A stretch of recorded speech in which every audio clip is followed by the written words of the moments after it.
प्रभु यीशु ख्रीस्त में मेरे प्यारे भाइयों और बहनों, आज जब हम पिता परमेश्वर के सन्निधि में उपस्थित हैं, उनके नाम का अध्ययन करने, उनके वचनों को सुनने, तो हम उन्हें एक कृतज्ञ दिल से धन्यवाद दें।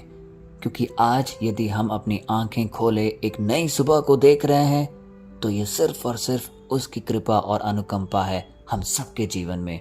क्योंकि ये नया दिन हमें किसने दिया है? पिता परमेश्वर की आशीष ने हमें यह प्रदान किया है। क्योंकि अक्सर जब हम अपनी आंखें सुबह खोलते हैं तो सबसे पहले देखा हुआ वस्तु हमारा मोबाइल होता है, या हमारा लैपटॉप, या हमारी कोई भी ऐसी चीज जो हमारे इस रोजमर्रा के जीवन में हमें जकड़े रहती है। लेकिन आज का वचन हमें यह सिखाता है कि सबसे पहला स्थान, सबसे पहला नाम हमें पिता परमेश्वर को देना है। क्योंकि उसी के कारण हम जीवित हैं, हम सांस ले रहे हैं, यह स्वयं परमेश्वर की कृपा है। हमारे घरों में अन्न है, यह उसकी दया है। हमारे परिवार सुरक्षित हैं, यह उसके सामर्थ्य का प्रमाण है। हमारे जीवन की हर छोटी बड़ी आवश्यकता को पूरा करने वाला वही है, हमारा सर्वशक्तिमान पिता परमेश्वर। जरा सोचिए, जब हम कठिनाइयों में डूबे हुए होते हैं तो भी कितनी बार हमें ऐसे समाधान मिल जाता है जिन्हें हमें बिल्कुल भी कल्पना भी नहीं होती। जब हम अपने परेशानियों में घिरे हुए होते हैं, अकेलापन महसूस करते हैं, तो कोई ना कोई सहारा बनकर हमारे सामने आ जाता है। जब जब हम टूटते हैं, बिखर जाते हैं, तो हमें भीतर से कोई शक्ति उठाकर फिर से खड़ा कर देती है। यह कोई और नहीं, ना ही ये कोई संयोग है, बल्कि जीवित और सच्चे परमेश्वर की अद्भुत स्पर्श है। उसकी सन्निधि है जो हम अपने जीवन में महसूस करते हैं।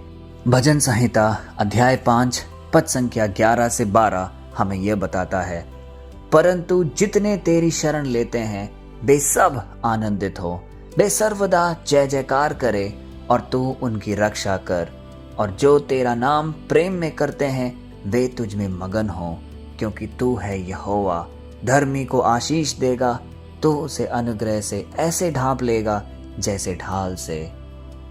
प्यारे भाइयों और बहनों, आज का वचन जो हमने अभी अध्ययन किया है वह हमें यह विश्वास दिलाता है कि जो उसके नाम से प्रेम करते हैं उन्हें वह आनंद, सुरक्षा और आशीष से भर देता है। यही है हमारे जीवन की सबसे बड़ी सच्चाई। परमेश्वर हमारी ढाल है। आज का वचन हमें यह दर्शाता है कि जिसने परमेश्वर में शरण ली उसने शांति और आनंद का खजाना पा लिया है। परमेश्वर की ढाल के पीछे खड़े होने वाला कोई भी शत्रु से पराजित नहीं होता। तेरा नाम प्रेम करने वाला कभी रिक्त नहीं रहता, पर तेरे अनुग्रह से भरपूर हो जाता है। आज के वचन के कुछ मुख्य विचार बिंदु हैं, जिनमें से पहला, शरण लेने वाले के लिए आनंद और जय जयकार।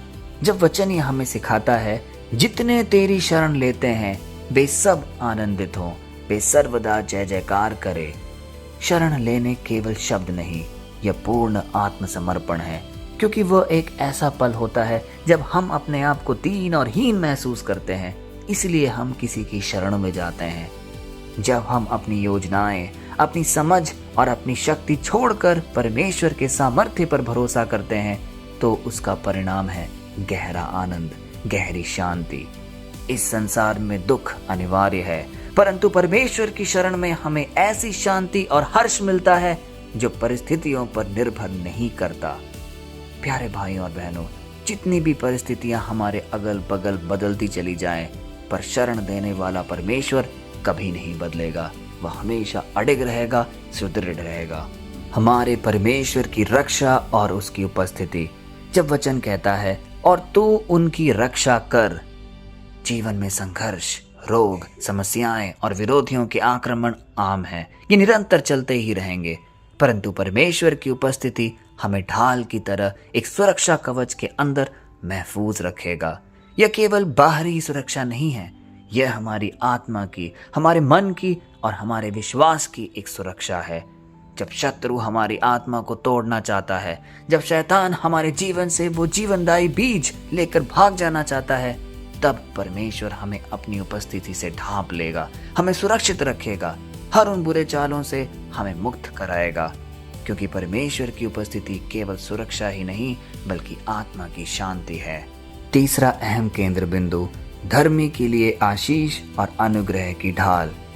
वचन जब कहता है, क्योंकि तू हे यहोवा धर्मी को आशीष देगा, तू उसे अनुग्रह से ऐसे ढांप लेगा जैसे ढाल से। इसका तात्पर्य क्या है? आशीष का अर्थ केवल भौतिक समृद्धि नहीं है, बल्कि आत्मिक संपन्नता है।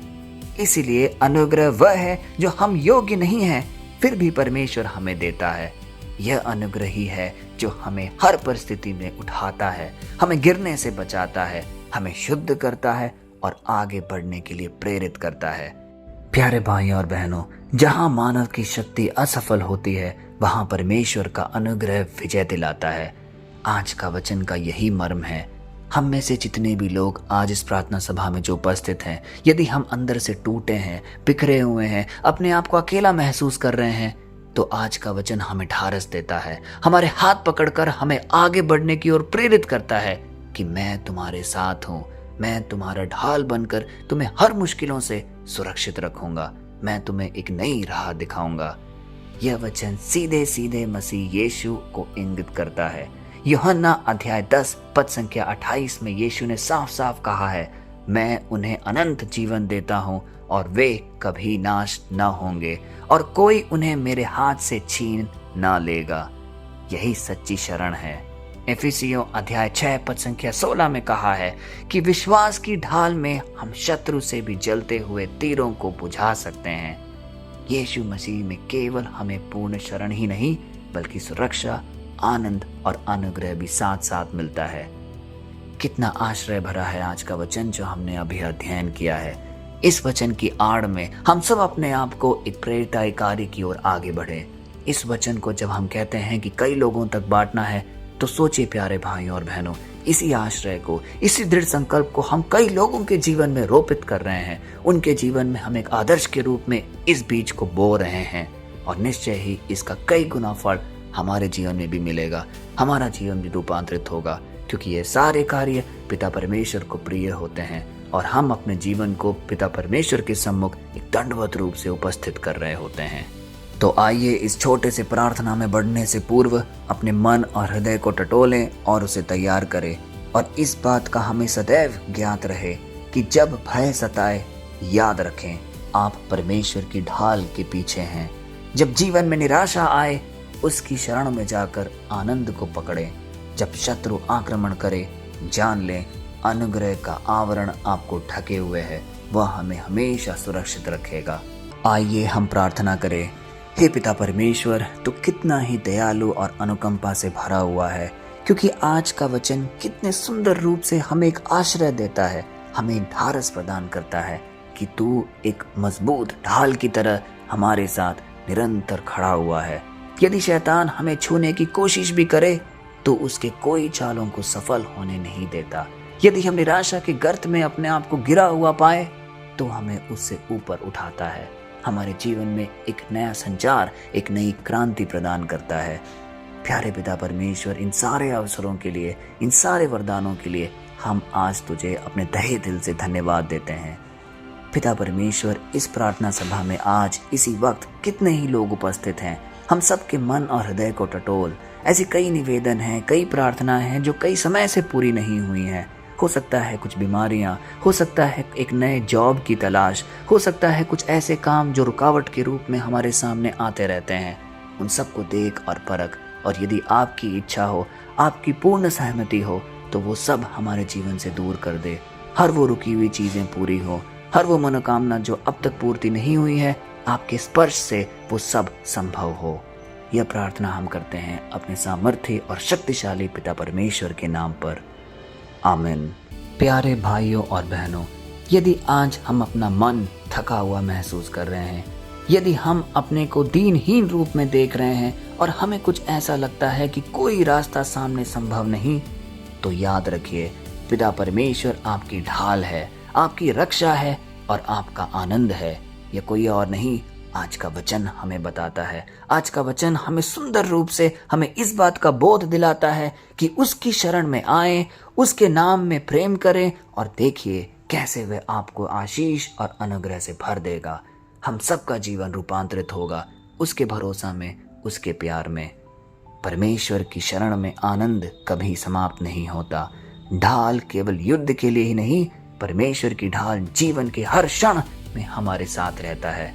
अनुग्रह से ढका जीवन कभी असफलता से नहीं टूटता।